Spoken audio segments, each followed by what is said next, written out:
and welcome to our news updates coming to you live from Bishop Nova Media Center, and with me, Charity Chilanga.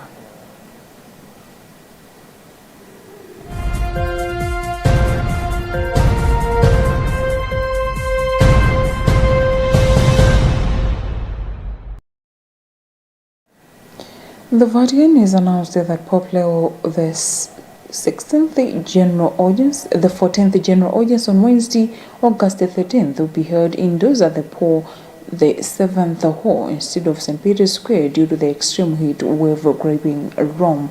Temperatures are forecasted to soar to 38 degrees Celsius on Wednesday, prompting the change of venue.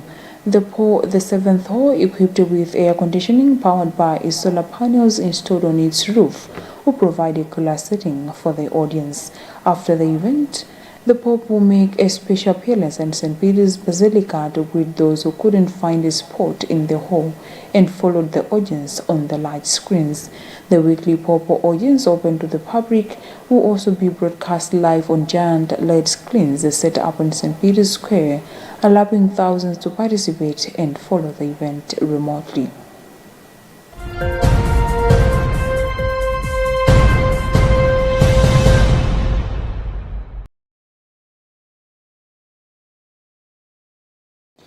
President Lazarus Chakwera has emphasized that his administration will ensure Malawi benefits significantly from the reopening of Kayelekela uranium mine in Kalonga. He was speaking during the inauguration of the mine in Kalonga on Tuesday. The mine, which was closed in 2014 due to low uranium prices, is now said to contribute to the Malawi 2063 development aspirations under the new ownership of Lotus Resources. According to Chakwera, government has ensured it gets maximum benefits and that its total share of the mine's revenue now exceeds 50%, including a 15% equity stake, 30% corporate tax, and 5% royalty on gross revenue, among others. He said this significant revenue share is expected to boost the country's economy and improve the livelihoods of Malawians. Chakwera urged Lotus Resources to develop Kalonga through the mine and create opportunities for local communities to reap the benefits of the resources being extracted.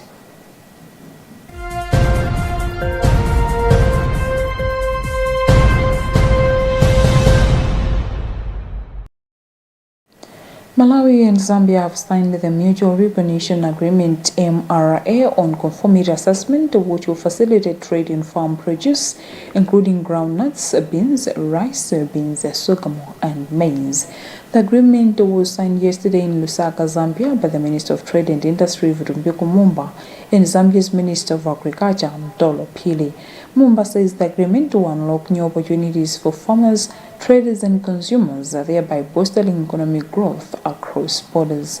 Malawi will also sign a similar agreement with Zimbabwe before the end of this year, as negotiations have already been concluded.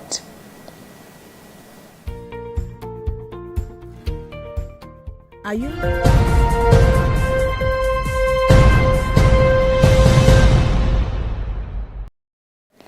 Ministry of Luntha, through the Department of Surveys, has urged Malawians to take advantage of its hydrographic survey unit and hire its services whenever they need them.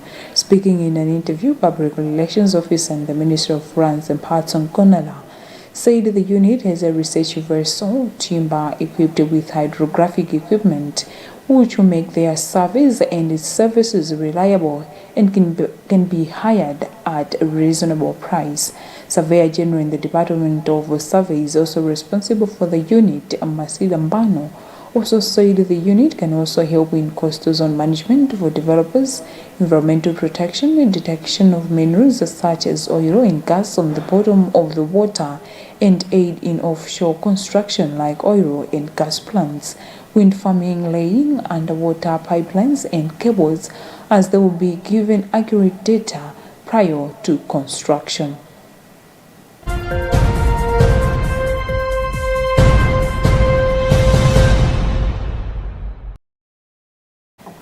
In sports, First Capital Bank FCB has awarded the 25 FCB Nyasa Big Bullets players and technical staff with 500,000 kwacha each for winning the Airtel Top 8 for the third consecutive year and working hard in the TNM Super League this season. Bullets won the top 8 tournament last month after defeating Silver Strikers 4-3 on post-match penalties after 1-1 draw in the final. In the 6th Team Super League, they have finished the first round on second place with 34 points, a single point behind leaders Mighty Wanderers.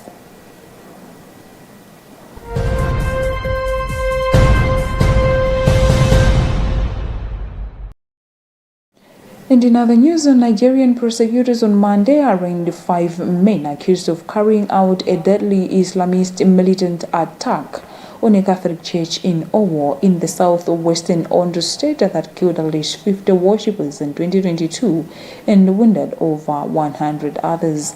The suspects appeared before a federal high court in Abuja where they were charged under Nigeria's terrorism law. Judge Emeka Nitwe adjourned the start of the trial to August 19th. The trial is expected to test the government's ability to prosecute cases tied to terrorism, a challenge as Nigeria grapples with insurgencies and widespread insecurity. According to court filings, the men allegedly joined the East African terrorist group Al-Shabaab in 2021 and plotted the assault at a public school in central Nigeria and near a mosque 30 kilometers, 18.6 miles from Owo's St. Francis Catholic Church.